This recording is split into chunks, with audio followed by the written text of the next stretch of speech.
முடிவெடுக்கும் சமயத்தில் அனைவரும் சில அந்நிய சக்திகளுடைய ஆட்கொள்ளுதலுக்கு ஆளாக வேண்டிய நிலை ஏற்படுகிறது. வாழ்வில் இன்று எடுக்கப்படும் முடிவானது வருங்கால விளைவினை நிர்ணயிப்பதாகும்.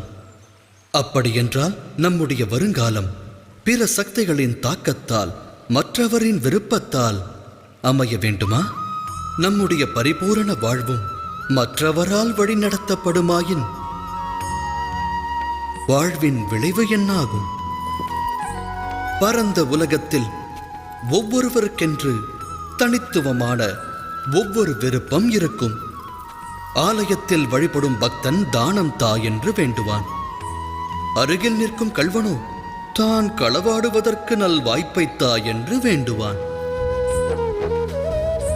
தர்மம் வியாபித்த மனதானது நல் வழியை காண்பிக்கும்.